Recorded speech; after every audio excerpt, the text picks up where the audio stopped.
നമസ്കാരം, നാട്ടുവരമ്പിലേക്ക് സ്വാഗതം. കൃഷിയും വിനോദസഞ്ചാരവും ഇടകലർന്ന ഫാം ടൂറിസം തുറന്നിടുന്ന വികസന സാധ്യതകൾ അനന്തമാണ്. ഈ സാധ്യതകൾ പരമാവധി പ്രയോജനപ്പെടുത്തുകയാണ് ഇടുക്കി കാന്തല്ലൂരിലെ കർഷകരും സംരംഭകരും. ആപ്പിളും സ്ട്രോബെറിയും ഒക്കെ മനസ്സ് നിറയ്ക്കുന്ന കാന്തല്ലൂർ താഴ്വരകളിലെ വേറിട്ട കാർഷിക കാഴ്ചകളാണ് ഇത്തവണ നാട്ടുവരമ്പിൽ.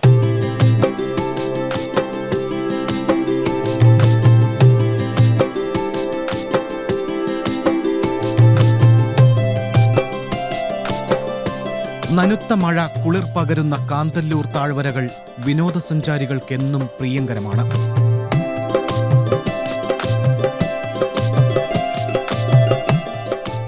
ഇളം തണുപ്പിൽ വല പുതച്ചു നിൽക്കുന്ന ആപ്പിൾ തോട്ടങ്ങൾ,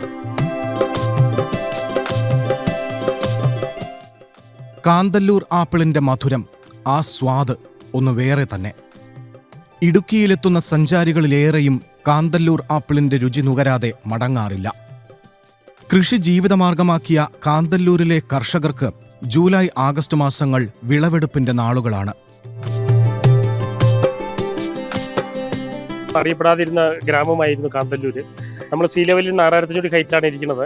കോവിൽക്കടന്ന് 11 കിലോമീറ്റർ കൊണ്ട് നമുക്ക് ഓരോ കിലോമീറ്ററിലും വ്യത്യസ്തമായ ക്ലൈമറ്റാണ് കാന്തല്ലൂർ എത്തുമ്പോഴേക്കും. കൊടൈക്കനാൽ പോകണമെങ്കിൽ പഴനിയിൽ നിന്ന് 58 കിലോമീറ്റർ പോയി കഴിഞ്ഞാൽ 6500 ഹൈറ്റ് എത്താൻ പറ്റുകയുള്ളൂ. നേരെ മറിച്ച് ഇവിടെ 15 കിലോമീറ്റർ നമ്മൾ 6500 ഹൈറ്റിലെത്തി. AC ഫാനും പൊതുവില്ലാത്തൊരു പ്രദേശമാണ് കാന്തല്ലൂർ. പ്രധാനമായും 3 ഇനം ആപ്പിളുകളാണ് ഇവിടെ കൃഷി ചെയ്യുന്നത്. തൈ കൊണ്ടുവന്നിട്ട് 3 വർഷമേ ആയിട്ടുള്ളൂ. 3-ാം വർഷം കഴിക്കാൻ തുടങ്ങി. ഇതിൻ്റെ പിന്നെ കാന്തല്ലൂരിൽ വെറൈറ്റി ആപ്പിൾ ഇവിടെ തന്നെ ഉണ്ടാക്കിയ ആപ്പിൾ ഇഷ്ടംപടി ഉണ്ട്. ഇവിടെ സീസൺ ഇതിൻ്റെ വിളവെടുപ്പ് ഓഗസ്റ്റിലാണ്. പെട്ടെന്ന് പൾക്കോട്ടോ എല്ലാം വിളവെടുക്കാൻ തുടങ്ങി. കേരളത്തിൽ വ്യാവസായികാടിസ്ഥാനത്തിൽ ആപ്പിൾ കൃഷി ചെയ്യുന്ന ഏക ഗ്രാമമാണ് കാന്തല്ലൂർ. തൈ നാടൻ തൈ ഉണ്ടാക്കിയിട്ട് അതിൽ ഫഡ് വയ്ക്കുന്ന തൈകളാണ് ഇതൊക്കെ. തൈ നട്ടിട്ട് 3-ാം കൊല്ലം കഴിക്കും. ഇവിടുത്തെ ഭൂപ്രകൃതിയും കാലാവസ്ഥയുമൊക്കെ ആപ്പിൾ കൃഷിക്ക് ഏറെ അനുയോജ്യമാണ്. കാന്തല്ലൂർ കാലാവസ്ഥ എന്ന് പറയുമ്പം മൂന്നാർക്കാട്ടും പഴങ്ങൾക്ക് പറ്റിയ അനുയോജ്യമായ കാലാവസ്ഥയാണ്. ഇവിടെ apple, passion fruit, avocado, orange, mosambi, strawberry എന്നീ ഇനങ്ങളായ പഴങ്ങളെല്ലാം ഇവിടെ ഉണ്ടാകുന്നുണ്ട്. റിസോർട്ടുകളോടനുബന്ധിച്ചാണ് കൂടുതലും ആപ്പിൾ കൃഷി ചെയ്തു വരുന്നത്. ഇത് ഉദ്ദേശം 10 ഏക്കർ തോട്ടമാണ്. ഇതിൻ്റെ ഓണർ എന്ന് പറഞ്ഞാൽ CT കുരുവിള. പുള്ളിയുടെ നാടെന്ന് പറഞ്ഞാൽ അങ്കമാലി. പുള്ളി ഇവിടെ കൃഷിയോട് ഭയങ്കര താല്പര്യമുള്ള ആളാണ്. പുള്ളി ഇവിടുത്തെ 10 ഏക്കർ മൊത്തം കൃഷിയും ഇതിൽ ആപ്പിള് എല്ലാ കൃഷിയും ഉണ്ട്. ഇതിനകത്ത് തികച്ചും ജൈവ രീതിയിലാണ് കൃഷി. ഫുൾ ജൈവ കൃഷിയാണ് ഇവിടെ. കപ്പലണ്ടി പിന്നാക്ക് ഇതൊക്കെ കലക്കി ചാണകമെല്ലാം ഒഴിക്കും. പിന്നെ പഞ്ചഗവ്യം, അതുപോലെ തൈര്, പാല്, മോര് ഇതൊക്കെ പുളിപ്പിച്ച് അതും ഒഴിച്ചു കൊടുക്കും. 5 ദിവസത്തിൻ്റെ ഒരിക്കൽ ചാണകമെല്ലാം ഒഴിച്ചു കൊടുക്കും. ഇവിടെ 10-16 കൊല്ലമുള്ള തൈ മരങ്ങളൊക്കെ ഇവിടെ ഉണ്ട്. ഒരു തൈന്ന് കിട്ടുമ്പോൾ 10, 50, 60, 70 കിലോയൊക്കെ കിട്ടാറുണ്ട്. വിനോദസഞ്ചാരികൾക്ക് തോട്ടങ്ങളിലെത്തിയാൽ മരങ്ങളിൽ നിന്ന് ആപ്പിൾ പറിച്ച് കഴിക്കാൻ തോട്ടം അധികൃതർ അവസരമൊരുക്കുന്നു. നല്ല ടേസ്റ്റ് ഉണ്ട്. അത് ഇവിടുത്തെ ആപ്പിളിന് എല്ലാത്തിനും നല്ല ടേസ്റ്റ് ഉണ്ട്. പിന്നെ മധുരം ഉണ്ടെങ്കിൽ 1-2 നമ്മൾ വെച്ചാലും പെട്ടെന്ന് കേടാകത്തില്ല ഈ സാധനം. ഇവിടെ വരുന്ന ആൾക്കാർക്ക് മാത്രമേ പറിച്ചു കൊടുക്കാറുള്ളൂ. പ്രൂൺ ചെയ്ത് പരുവപ്പെടുത്തിയിരിക്കുന്ന ആപ്പിൾ മരങ്ങൾ ഓരോ സീസണിലും മികച്ച വിളവ് നൽകുന്നു. വർഷത്തിലൊരിക്കലും ഡിസംബറിൽ പ്രൂണിങ് ചെയ്യും. പൊങ്ങി വരാതിട്ടിരിക്കും. ഗ്രോത്ത് നല്ലോണം കിട്ടും അതിന്. അങ്ങനെ മേലി വരുമ്പോൾ ഈ തൈ വരുമ്പോൾ അടുത്ത പ്രാവശ്യം ആകുമ്പോൾ ഇത് കട്ട് ചെയ്ത് കൊടുക്കും. മേലി പൊങ്ങാണ്ട് കട്ട് ചെയ്ത് കൊടുക്കും. വളയിട്ടേക്കുന്നത് കിളികൊത്തായിരിക്കും. കുരങ്ങന്മാരുടെ ശല്യം കൂടുതലുണ്ട്, അതും വരാതിരിക്കാൻ. കൃഷിയും വിനോദസഞ്ചാരവും ചേർന്നുള്ള ഫാം ടൂറിസം പ്രോത്സാഹിപ്പിക്കുന്ന ഒട്ടേറെ പദ്ധതികൾക്ക് കാന്തല്ലൂർ ഗ്രാമപഞ്ചായത്ത് നേതൃത്വം നൽകി വരുന്നു. കാലാവസ്ഥാ വ്യതിയാനവും വന്യമൃഗശല്യവുമെല്ലാം അതിജീവിച്ചുകൊണ്ടാണ് കാന്തല്ലൂരിലെ കർഷകർ മുന്നേറുന്നത്. ഇവിടുത്തെ ഈ ജനങ്ങൾ, അതായത് ഗ്രാമക്കാരായാലും ശരി, ആദിവാസികളായാലും ശരി, കൃഷിയെ ആശ്രയിച്ചാണ് ഈ ജീവിതം 90% നടത്തിക്കൊണ്ടിരിക്കുന്നത്. പക്ഷേ ഈ അടുത്ത കാലത്തെ കാലാവസ്ഥയുടെ വ്യതിയാനം മൂലവും വന്യമൃഗങ്ങളുടെ രൂക്ഷമായ ശല്യം കാരണം കൃഷിയിൽ നിന്ന് ഉപയോഗിച്ച് പോകുന്ന ഘട്ടത്തിലാണ് ഈ ജനങ്ങൾ നിന്നത്. അപ്പോഴാണ് നമ്മൾ ഈ ടൂറിസ്റ്റിനെ പ്രൊമോട്ട് ചെയ്യാൻ വേണ്ടിയിട്ട് അതായത് ഫാം ടൂറിസമായിട്ടും ഹോം സ്റ്റേയിലും റിസോർട്ടുകളുമായിട്ട് നമ്മൾ ഇങ്ങനൊരു ടൂറിസം പ്രൊജക്ട് തുടങ്ങിയത്. സ്ട്രോബെറി കൃഷിയുടെ പരമാവധി സാധ്യതകൾ പ്രയോജനപ്പെടുത്തുകയാണ് കാന്തല്ലൂരിലെ കർഷകനായ രാജീവ്. ഫാം ടൂറിസം കൂടി ലക്ഷ്യമിട്ട് ഒട്ടേറെ ഉപോൽപ്പന്നങ്ങളും ഈ കർഷകൻ ഉൽപ്പാദിപ്പിക്കുന്നു. ഇത് ചലച്ചിത്ര ചിത്രീകരണത്തിലൂടെ പ്രശസ്തമായ ഭ്രമരം പോയിന്റ്. ഇതിനടുത്താണ് യുവ കർഷകനായ രാജീവിന്റെ സ്ട്രോബെറി തോട്ടം. ആപ്പിൾ കൃഷി പോലെ തന്നെ കാന്തല്ലൂരിന്റെ കാലാവസ്ഥയ്ക്ക് അനുയോജ്യമായ മറ്റൊരു വിളയാണ് സ്ട്രോബെറിയും.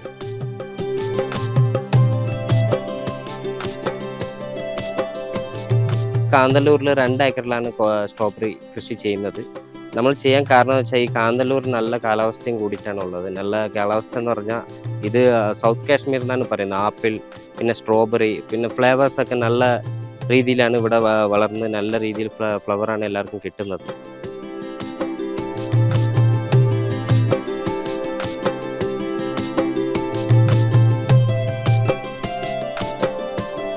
കഴിഞ്ഞ 3 വർഷക്കാലമായി സ്ട്രോബെറി കൃഷി വിജയകരമായി ചെയ്തു വരികയാണ് രാജീവ്.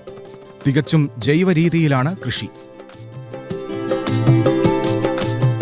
ഈ സ്ട്രോബെറി ചെയ്യുന്ന രീതി എന്താണെന്ന് വെച്ചാൽ നമുക്ക് ആദ്യം മണ്ണ് കിളച്ചിട്ടിട്ട് അതിനുശേഷം മൾച്ചിങ് സീറ്റ് ഉപയോഗിച്ചിട്ടാണ് നമ്മൾ ചെയ്യുന്നത്.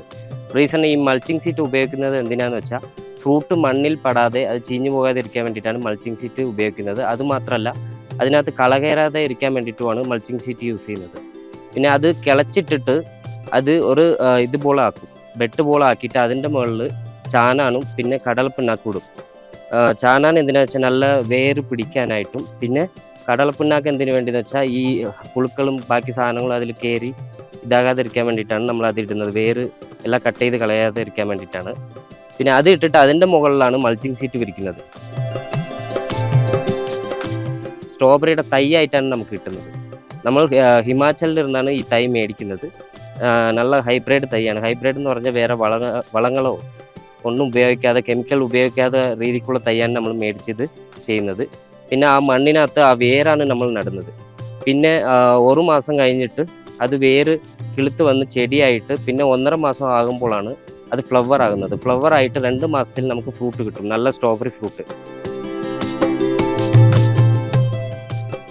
ആപ്പിളിന്റെ കാര്യത്തിലെന്ന പോലെ വിനോദസഞ്ചാരികളെ ആശ്രയിച്ചു തന്നെയാണ് സ്ട്രോബെറി കൃഷിയും. വിപണി എന്ന് പറഞ്ഞാൽ ഇപ്പോൾ നമുക്ക് ഇവിടെ കാന്തല്ലൂർ എന്ന് പറഞ്ഞത് ഇപ്പോൾ ഇച്ചിരി ഡെവലപ്പ് ഏരിയ ആണ്. എങ്ങനെ ഇപ്പോൾ ഡെവലപ്പായി വരുന്ന ഏരിയ ടൂറിസം മേഖലയാണ്. ഇത് വന്നിട്ട് നമ്മൾ ഫാം ടൂറിസം ബേസ് ചെയ്തിട്ടാണ് നമ്മൾ ചെയ്യുന്നത്.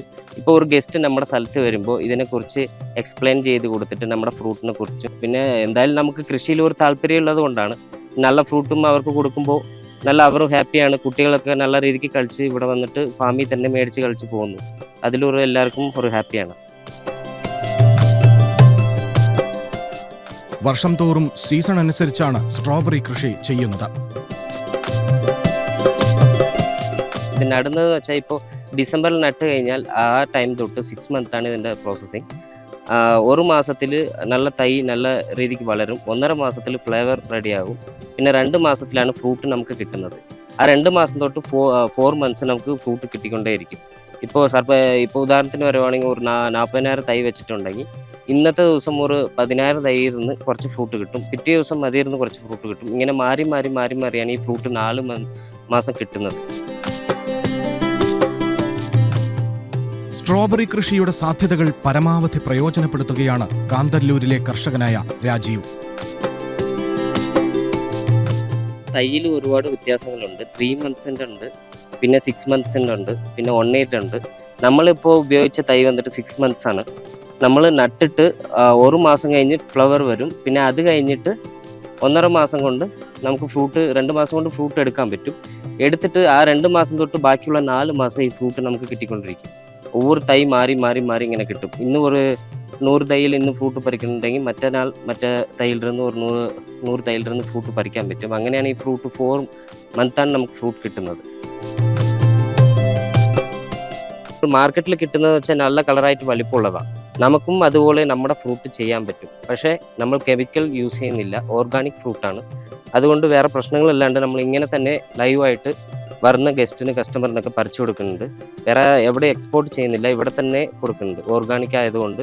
പിന്നെ നമുക്ക് ഒത്തിരി ഫ്രൂട്ടൊന്നും ഇവിടെ കിട്ടത്തില്ല. കെമിക്കൽ യൂസ് ചെയ്താൽ ഒരുപാട് കിട്ടും, പക്ഷെ നമുക്ക് ഈ കുറച്ച് വരുന്ന ആൾക്കാർക്ക് കൊടുക്കാനുള്ള ഫ്രൂട്ട് മാത്രമേ നമുക്ക് കിട്ടുള്ളൂ. സ്ട്രോബെറി മാർക്കറ്റ് വില എന്ന് പറഞ്ഞത് ഇപ്പോൾ 600 ആണ് ഇവിടെ പോയിക്കൊണ്ടിരിക്കുന്നത്. പിന്നെ ഹോൾസെയിലോ റീറ്റെയിലോ അങ്ങനെയല്ല, ഒരു നോർമൽ റേറ്റിലാണ് പോകുന്നത് 600 ആയിട്ട്. വിവിധ പച്ചക്കറികൾ ഇവിടുത്തെ നമ്മുടെ ടൂറിസം പ്രൊമോട്ട് ചെയ്യുന്നതിൻ്റെ ഏറ്റവും മെയിൻ കാരണം ഇവിടെ ഉണ്ടാകുന്ന പച്ചക്കറികൾ, ഇവിടെ ഉണ്ടാകുന്ന ഫ്രൂട്ട്സുകൾ, ആപ്പിള്, സഫർജല്, ഓറഞ്ച്, എല്ലാവിധ ഫ്രൂട്ട്സുകളും ഇവിടെ വളരുന്ന ഇതാണ്. സ്ട്രോബെറിയുടെ സീസണാണ് ഇപ്പോഴും. ഓരോ ഫ്രൂട്ട്സുകൾക്കും ഓരോ സമയങ്ങളുണ്ട്. അതനുസരിച്ച് ആ സമയത്ത് കൃത്യമായിട്ട് ഓരോ മാസങ്ങളിൽ ഓരോ ഫ്രൂട്ട്സുകളാണ് ഇവിടെ ഉണ്ടായിക്കൊണ്ടിരിക്കുന്നത്.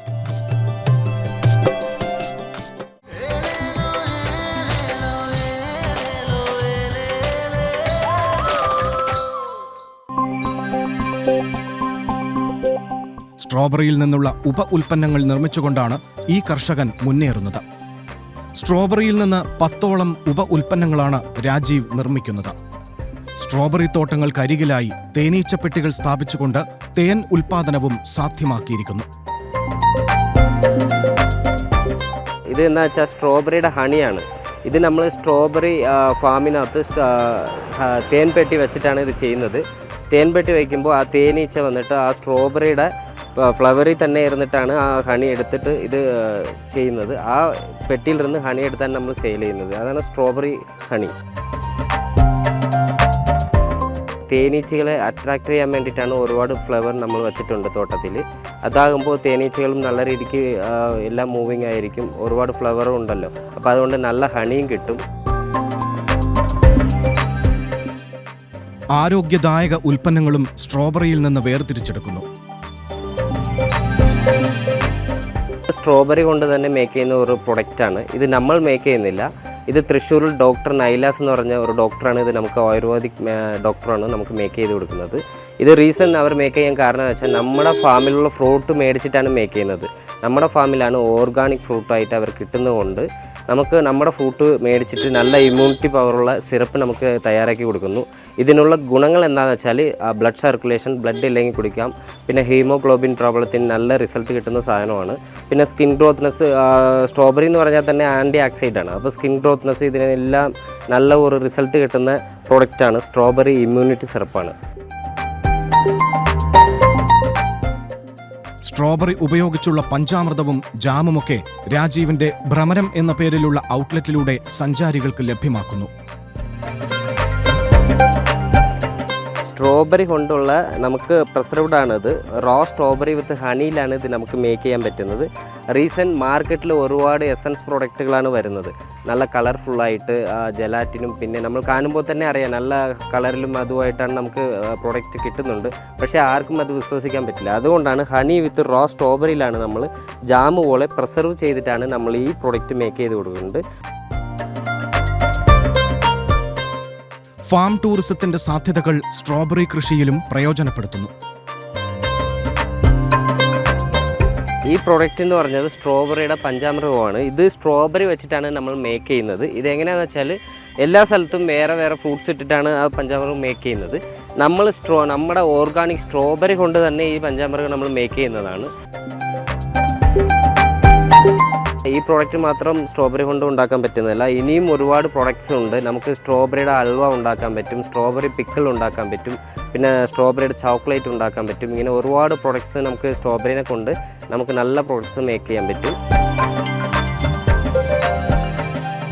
കാന്തല്ലൂരിലെ ആപ്പിൾ തോട്ടങ്ങളിലും സ്ട്രോബെറി തോട്ടങ്ങളിലുമൊക്കെ വിനോദസഞ്ചാരികൾക്ക് തങ്ങുവാനും അവസരമൊരുക്കിയിരിക്കുന്നു.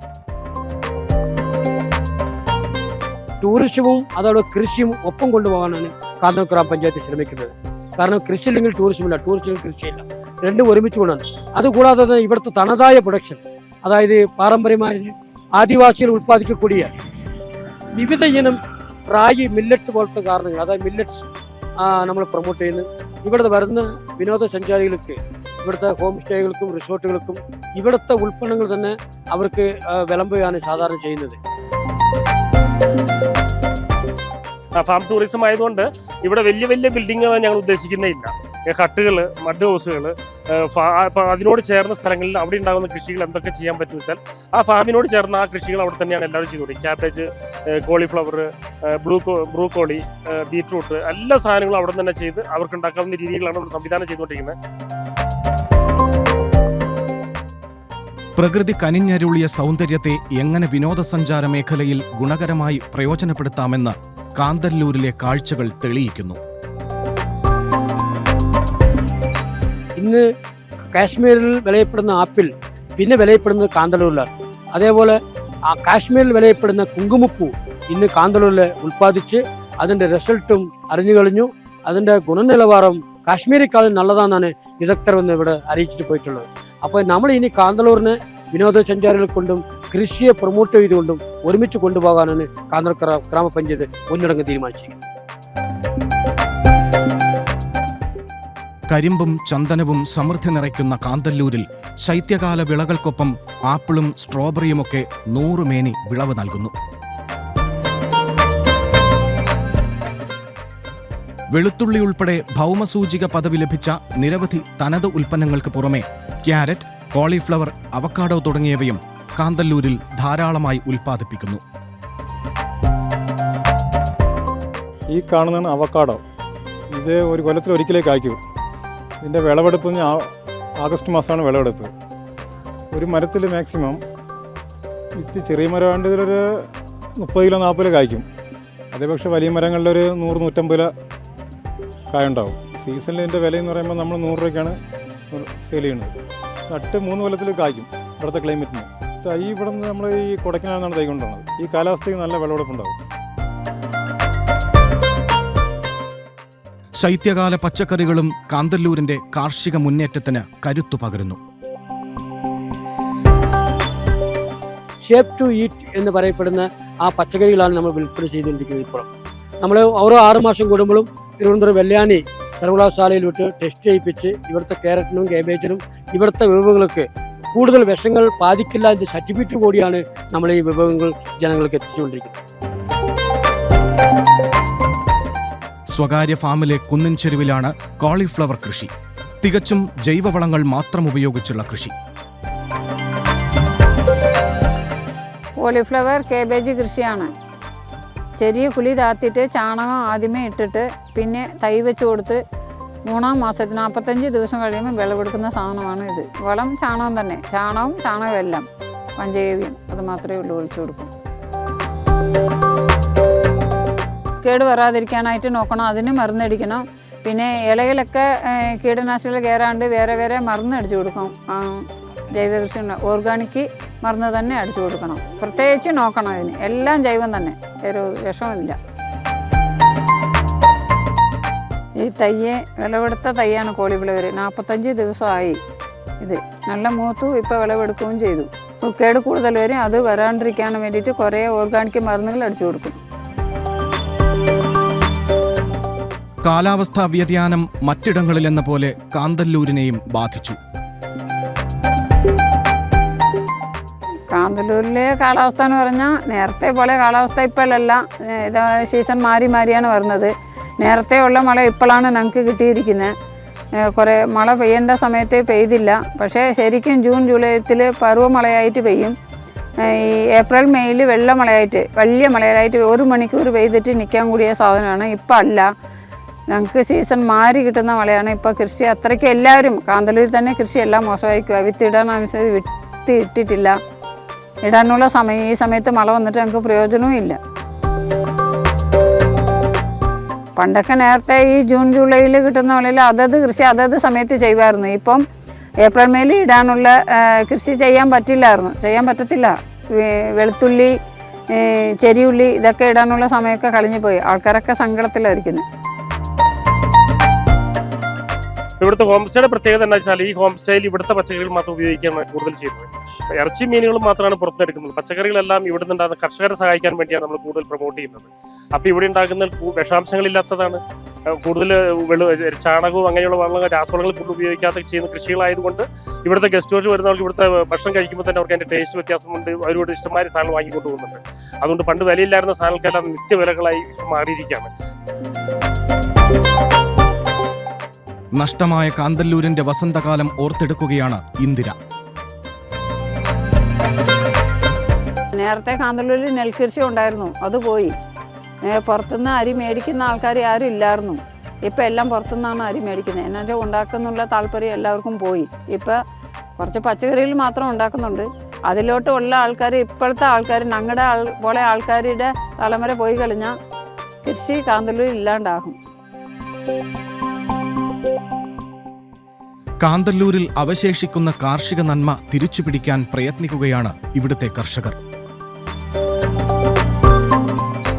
പുതിയ തലമുറയ്ക്ക് കൃഷിയിലോട്ട് താല്പര്യമില്ല, അവർ ഇറങ്ങുന്നില്ല. ഇനി വരും കാലത്ത് നമ്മൾ ജീവിതം കൊണ്ടുപോകാനായിട്ട് കുറേ ബുദ്ധിമുട്ടുണ്ടാകും.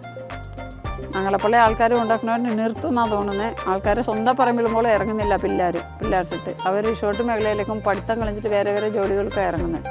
ഇതിലോട്ട് ഒരു താല്പര്യമില്ല ഒരു പിള്ളേർക്ക്. എൻ്റെ മക്കളുടെ അടങ്കം അവർക്ക് എങ്ങനെയാണ് ഉണ്ടാകുന്നതെന്ന് പോലും അവർക്ക് അറിയില്ല. ഗോൾഡൻ വില്ലേജ് പുരസ്കാരത്തിലൂടെ രാജ്യത്തിന്റെ ശ്രദ്ധാകേന്ദ്രമായ കാന്തല്ലൂർ വികസനത്തിന്റെ കാര്യത്തിൽ ഇനിയും ഏറെ ദൂരം സഞ്ചരിക്കേണ്ടതുണ്ട്. കഴിഞ്ഞ ദിവസം ടൂറിസം ബെസ്റ്റ് നടത്തിന്റെ ഭാഗമായിട്ട് കുറേ വിനോദസഞ്ചാരികൾ കാന്തല്ലൂരിലേക്ക് ഒഴുകിയെത്തിയുണ്ടായി. അതിന്റെ ഭാഗമായിട്ടാണ് ഇന്ത്യയിൽ തന്നെ രാജ്യത്തെ ബെസ്റ്റ് ടൂറിസം വില്ലേജിന്റെ ഗോൾഡൻ അവാർഡ് ഈ കാന്തല്ലൂർ ഗ്രാമപഞ്ചായത്ത് കരസ്ഥമാക്കിയത്. അതുകൂടാതെ തന്നെ ഈ വർഷം ഒരുപാട് ഗസ്റ്റുകൾ തമിഴ്നാടും അതേപോലെ കർണാടക, ആന്ധ്ര, കേരളത്തിൽ ഒരുപാട് ജനങ്ങൾ നമ്മുടെ കാന്തല്ലൂരിലേക്ക് ഒഴുകിയെത്തുന്നു.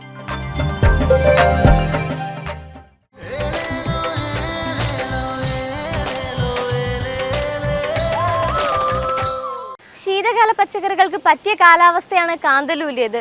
കൂടുതൽ വിനോദസഞ്ചാരികളെ ആകർഷിക്കുന്നതിനൊപ്പം കാർഷിക മേഖലയുടെ ഉന്നമനം കൂടി ഈ ഗ്രാമം ലക്ഷ്യം വയ്ക്കുന്നു.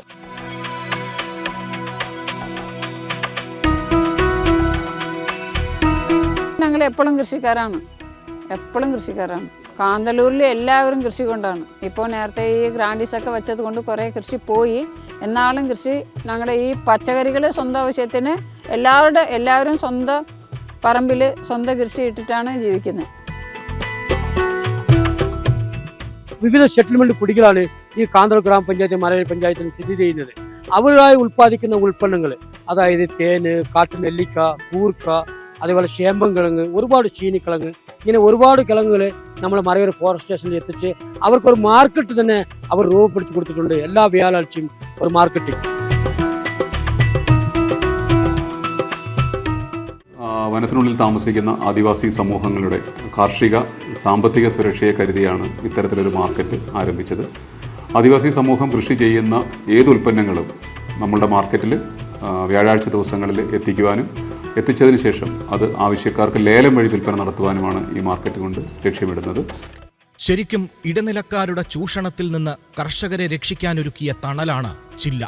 ഈ ചില്ല എന്ന് പറയുന്ന മാർക്കറ്റ് കൊണ്ട് ഏറ്റവും വലിയ ഗുണമുണ്ടായിട്ടുള്ളത് ആദിവാസി സമൂഹത്തിൻ്റെ ഉൽപ്പന്നങ്ങൾ ഇടനിലക്കാരില്ലാതെ അത് നേരിട്ട് ആവശ്യക്കാരിലേക്ക് എത്തിക്കാൻ സാധിക്കുന്നു എന്നുള്ളതാണ്. അതുകൊണ്ട് തന്നെയാണ് ഏറ്റവും മികച്ച വില ലഭിക്കുകയും ചെയ്യുന്നത്. ഐതിഹ്യവും ചരിത്രവുമൊക്കെ ഇടകലരുന്ന പ്രകൃതിയുടെ വരദാനം, അതാണ് കാന്തല്ലൂർ. കാന്തല്ലൂർ ഗ്രാമപഞ്ചായത്ത് നമ്മൾ നിൽക്കുന്ന ഈ സ്ഥലം 6550 അടി കടൽമട്ടിൽ നിന്ന് പൊക്കത്തിലാണ് നമ്മളിപ്പോൾ നിൽക്കുന്നത്. അതായത് കാന്തല്ലൂർ ഗ്രാമപഞ്ചായത്ത് അഞ്ചനാട് എന്ന് അറിയപ്പെടുന്ന ഈ കാന്തല്ലൂർ ഗ്രാമപഞ്ചായത്ത് ചുറ്റും മലകളാൽ ചുറ്റപ്പെട്ടിരിക്കുന്ന പഞ്ചായത്താണ് കാന്തല്ലൂർ ഗ്രാമപഞ്ചായത്ത്. പ്രകൃതി കൊണ്ടും അതുകൊണ്ട് തണുപ്പ് കൊണ്ടും നല്ല കാറ്റ് കൊണ്ടും നല്ല വെള്ളം കൊണ്ടുമാണ് ഈ കാന്തല്ലൂർ ഗ്രാമപഞ്ചായത്ത് പുറത്തുലോകം അറിയപ്പെടുന്നത്. പ്രകൃതിയെ തൊട്ടുനോവിക്കാതെ വിനോദസഞ്ചാര മേഖലയിൽ അടിസ്ഥാന സൗകര്യങ്ങൾ വർദ്ധിപ്പിച്ചുകൊണ്ടുള്ള വികസന പ്രവർത്തനങ്ങൾ നടപ്പിലാക്കിയാൽ അത് നമ്മുടെ കാർഷിക മേഖലയ്ക്ക് കൂടി കരുത്തു പകരും എന്നതിൽ സംശയമില്ല. അതിലൂടെ കാന്തല്ലൂർ പോലുള്ള വിനോദസഞ്ചാര കേന്ദ്രങ്ങളുടെ പെരുമ ലോകം കൂടുതൽ അറിയുകയും ചെയ്യും. ഇനി വരുന്ന പിള്ളേരെല്ലാവരും കൃഷിയിലോട്ട് താല്പര്യം ഉണ്ടാക്കി സ്വന്തം പറമ്പിൽ കൃഷി ചെയ്യാൻ തുടങ്ങിയാൽ നമുക്ക് ജീവിക്കാനുള്ള മാർഗം ഭക്ഷണത്തിൻ്റെ കാര്യം ബുദ്ധിമില്ലാണ്ട് പോകും. പുറത്തുനിന്ന് മേടിക്കേണ്ട ആവശ്യം വരില്ല. നമ്മുടെ പറമ്പിൽ നമ്മൾ പണിയെടുത്താൽ പുറത്തുനിന്ന് സാധനം മേടിക്കേണ്ട ആവശ്യം വരികയില്ല. എല്ലാ പിള്ളേരും ഇനി വരുന്ന തലമുറയിൽ എല്ലാവരും ഇത് ശ്രദ്ധിക്കണം. പ്രകൃതി ഭംഗിയും കാർഷിക സമ്പന്നതയും ഒത്തുചേർന്ന കാന്തല്ലൂർ സഞ്ചാരികൾക്കൊരു സ്വപ്നലോകം തന്നെ. ഇതുപോലുള്ള കാർഷിക നന്മകൾ നിലനിർത്താൻ നമുക്ക് ഒന്നിച്ച് അണിചേരാം. നാട്ടുവരമ്പിന്റെ ഇന്നത്തെ അധ്യായം പൂർണ്ണമാകുന്നു. നന്ദി, നമസ്തേ.